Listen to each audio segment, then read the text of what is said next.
Hello दोस्तों, मैं आपका दोस्त पीएम राणा। आज आपके लिए लेकर आ रहा हूँ 1853 के चार्टर एक्ट पर थोड़ी सी महत्वपूर्ण जानकारियाँ। वैसे तो चार्टर एक्ट ये थोड़ा छोटा ही है और इसमें इतना इम्पोर्टेंट भी नहीं है कॉम्पिटिटिव एग्ज़ाम के हिसाब से, परंतु फिर भी इसमें से कुछ क्वेश्चन आ जाते हैं तो वहाँ पर वो हमारे परसेंटेज डाउन कर देते हैं। आइए देखते हैं इस चार्टर एक्ट 1853 के पारित होने की क्या परिस्थितियाँ रहीं। तो देखते हैं चार्टर एक्ट 1853 के पारित होने की सबसे महत्वपूर्ण परिस्थिति जो है, चार्टर एक्ट के नवीनीकरण का समय समीप आ गया था। आपको पता ही है कि 1773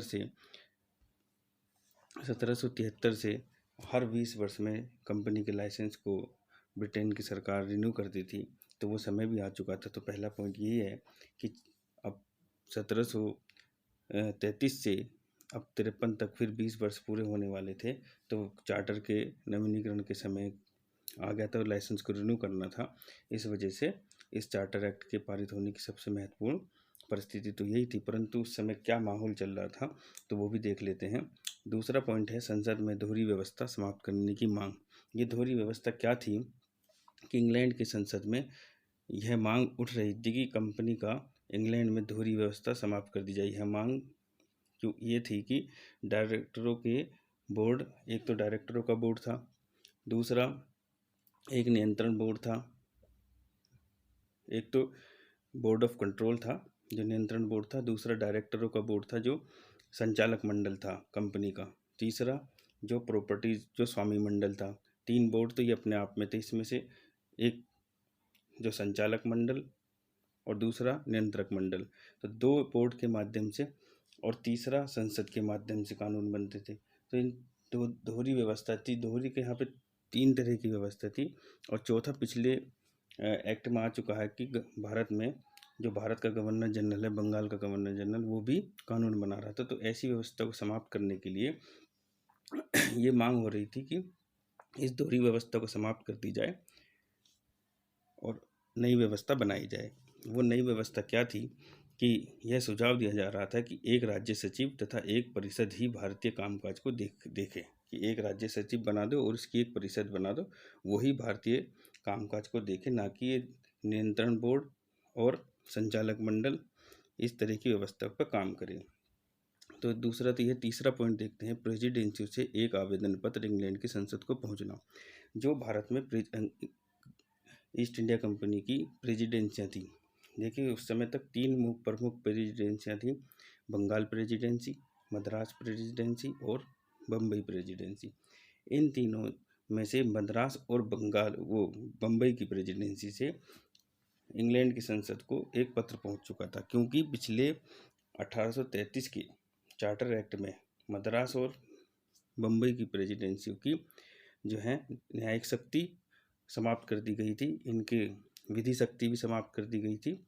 इनकी परिषदों को किसी प्रकार का जो है पावर नहीं दी थी। सारी पावर जो है बंगाल के गवर्नर जनरल को भारत का गवर्नर जनरल बना दिया गया था, उसके हाथ में थी और उसकी परिषद के हाथ में थी। तो वो वहाँ उन लोगों को भी दिक्कत हो रही थी काम करने में तो वो भी इस नई व्यवस्था के चाहते थे कि कोई नई व्यवस्था आ जाए। अब चौथा पॉइंट देखें कि 1833 के एक्ट द्वारा कानून बनाने की व्यवस्था काफ़ी नहीं थी। जो 1833 का एक्ट था उसमें क्या था कि जो बंगाल का गवर्नर जनरल था उसी को भारत का गवर्नर जनरल बना दिया था, और एक विधि आयोग, एक विधि सदस्य भी बना दिया था जो लॉर्ड मैकाले जिस पद पर बैठे थे। और वो विधि आयोग भी अब 53 तक आते आते समाप्त हो चुका था। वो पूरी तरह से काम नहीं कर पाया कानून बनाने के मामले में और वो फेल हो गया। तो ये व्यवस्था भी फेल हो गई। अब कानून कैसे बने? तो इस समय तक जो भारतीय जो लोग थे, छात्र थे, वो अब इंग्लैंड जाकर पढ़ाई भी करने लगे थे, भारत में भी पढ़ने लगे थे, परंतु जब वापस आकर अपने देश में नौकरी के लिए जाते थे तो पिछले 1833 में ये बात कही गई थी कि कोई भेदभाव नहीं होगा और सबको समानता की दृष्टि से सरकारी पद दिए जाएंगे, परंतु ऐसा हो नहीं रहा था। और अब भी भारतीयों को $500 से ऊपर के जो वार्षिक वेतन $500 था, 500 पाउंड के वार्षिक वेतन से अधिक की नौकरी उनको नहीं मिल रही थी। तो ये व्यवस्था भी खराब हो रही थी। 5वां पॉइंट देखते हैं, देश में परदेशीय तथा राजनीतिक परिवर्तन। अब देश में क्या परदेशीय तथा राजनीतिक परिवर्तन हो चुका था कि उस समय तक जब लॉर्ड 1853 का एक्ट आया, उस समय लॉर्ड डलहौजी गवर्नर जनरल थे। तो उन्होंने उस समय तक सिंध 1843 में कंपनी के अंडर में आ गया था तथा पंजाब 1849 में कंपनी के अंडर में आ गया था। और डलहौजी द्वारा बहुत सी रियासतों जैसे बर्मा, पीगू इत्यादि सभी ब्रिटिश साम्राज्य में मिला लिए गए थे और इससे जो कंपनी का क्षेत्रफल बहुत बढ़ गया था। और इन नए प्रदेशों का संवैधानिक प्रावधान भी करना था कि वहाँ काम कैसे चलेगा।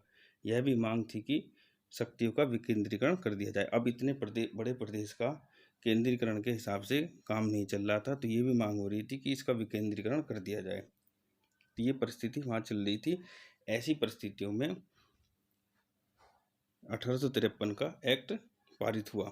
इससे पहले जो विकेंद्रीकरण की मांग हो रही थी उसमें ये भी आ रहा था कि भारतीय लोगों को अपने मामले के प्रबंधन में भाग देना चाहिए। वहाँ की संसद में कुछ सदस्य मांग उठा रहे थे। इंग्लैंड में इससे कुछ में विचार से बहुत से लोग सहमत भी थे। लॉर्ड डर्बी इसके बहुत बड़े पैरवी थे पर कि भारतीय लोगों को अपने मामलों का प्रबंधन करने दिया जाए। तो लॉर्ड डर्बी जैसे लोग भारतीय मामलों के प्रबंधन में भारतीयों की भागीदारी चाहते थे। परंतु इसी समय ये एक्ट पारित होता है। तो आइए देखते हैं 1853 के एक्ट की प्रमुख धाराएं क्या थी। तो पॉइंट 1 देखते हैं, कंपनी को भारतीय प्रदेशों को परन्यास के रूप में संसद की इच्छा पर दे दिया गया। परन्यास मतलब ट्रस्ट के रूप में संसद की इच्छा पर। अब 20 वर्ष के लिए नहीं दी गया। अब वहाँ की इंग्लैंड की संसद भी कंपनी पर शिकंजा कस रही थी और भारतीय प्रदेशों को धीरे धीरे अपने पूर्ण अधिकार में लेने की कोशिश कर रही थी। अब संसद ने क्या करा कि कंपनी को भारतीय प्रदेशों को दे तो दिया, परंतु ये कहा कि जब तक संसद की इच्छा है तब तक के लिए देंगे और जब संसद चाहे तब इसको रोक सकती है, अपने अंडर में ले सकती है। अब 20 वर्ष के लिए नहीं दिया गया। अब दूसरा पॉइंट देखते हैं, पदाधिकारियों के वेतन अंग्रेजी सरकार तय करेगी। इसमें यह कहा गया कि वही जितने भी पदाधिकारी हैं उनके वेतन अंग्रेजी सरकार तय करेगी, परंतु वेतन देगी ईस्ट इंडिया कंपनी भारत के खजाने से। अब ये क्यों कहा गया कि पदाधिकारियों के वेतन अंग्रेजी सरकार देगी? क्योंकि धीरे धीरे क्या हो रहा था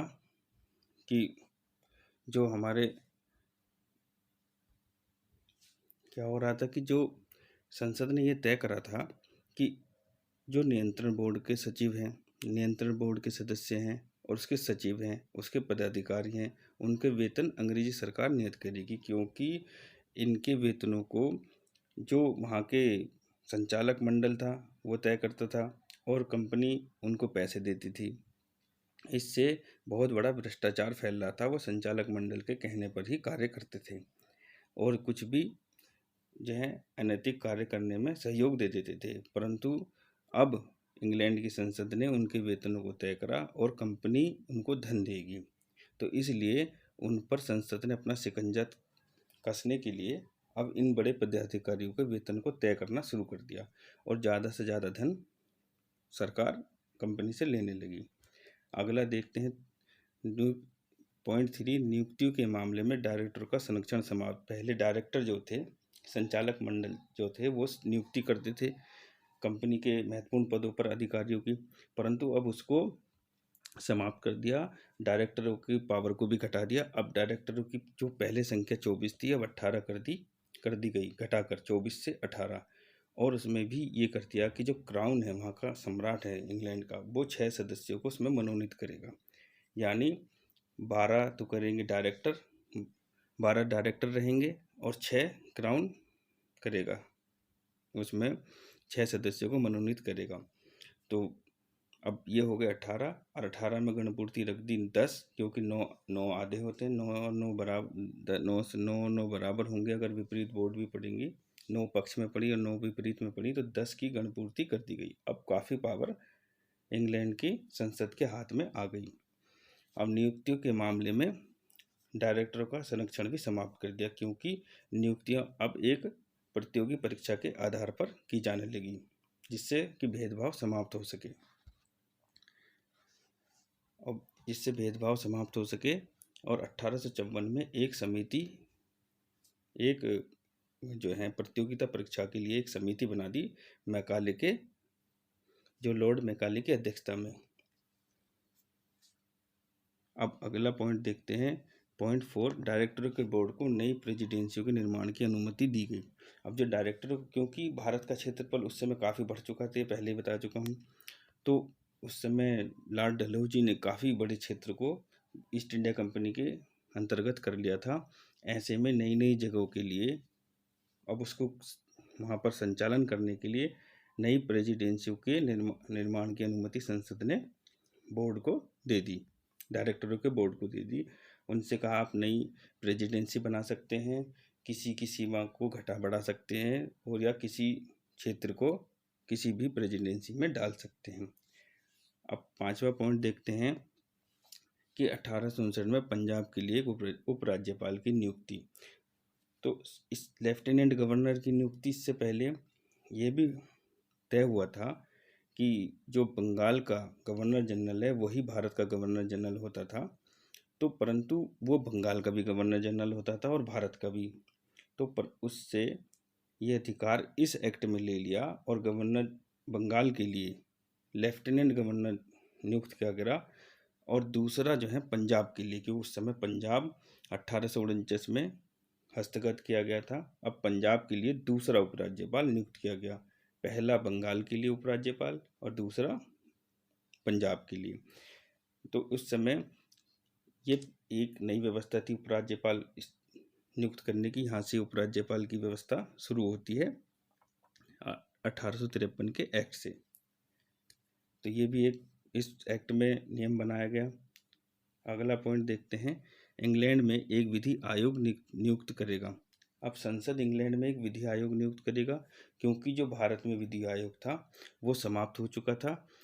अब संसद में इंग्लिश लॉ कमीशन, विधि आयोग इंग्लिश लॉ कमीशन के नाम से विधि आयोग की शुरुआत होगी और वो आगे कानून बनाएगा देश के लिए। अगला पॉइंट देखते हैं, पॉइंट नंबर 7, इस एक्ट ने कार्यपालिका और विधायी शक्ति को अलग करने के लिए एक विधायी परिषद का गठन किया। अब यहाँ इस 1853 में ये कहा गया कि भाई जो एक विधि आयोग भी बन गया इंग्लैंड में, इंग्लिश लॉ कमीशन, और यहाँ पर जो है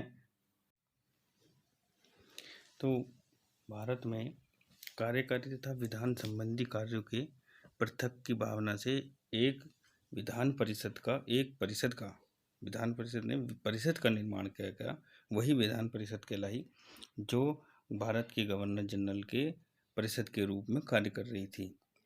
तो यहाँ पर 6 अतिरिक्त सदस्य इसमें जोड़े गए। वो जो 6 अतिरिक्त सदस्यों में थे उच्चतम न्यायालय के मुख्य न्यायाधीश तथा एक छोटा न्यायाधीश तथा बंगाल, मद्रास, बम्बई तथा उत्तर प्रदेश, यानी जो उस समय उत्तर पश्चिमी प्रांत के नाम से था, का एक एक प्रतिनिधि इसमें होना चाहिए था। तो इसमें कुल प्रतिनिधि हो गए थे 12।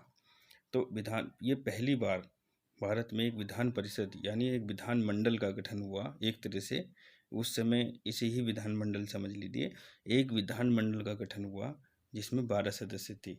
ये भारत के लिए कानून बनाने का कार्य कर रहे थे, और ये गोपनीय रूप से नहीं बल्कि सार्वजनिक रूप से ऐसा कर रहे थे, कानून बनाने का कार्य कर रहे थे। तो इस समय अब अगला पॉइंट देखते हैं, इस पॉइंट नंबर 8, इस एक्ट द्वारा सर्वप्रथम भारत के लिए एक विधानमंडल का गठन किया गया। यही था जो पहले बताया कि विधानमंडल का गठन किया गया कानून बनाने के लिए गवर्नर जनरल की परिषद के रूप में। तो आप देखते हैं ये तो थे इस 1853 की एक्ट की मुख्य धाराएं। और देखते हैं इसमें से कौन कौन से क्वेश्चन आपके कॉम्पिटिटिव एग्जाम में आते हैं। तो पहला क्वेश्चन देखिए, भारत में विधानमंडल का गठन पहली बार किस एक्ट द्वारा हुआ? तो ये सबसे महत्वपूर्ण इम्पोर्टेंट पॉइंट है कि 1853 के एक्ट द्वारा ही पहली बार विधानमंडल या विधान परिषद का गठन हुआ।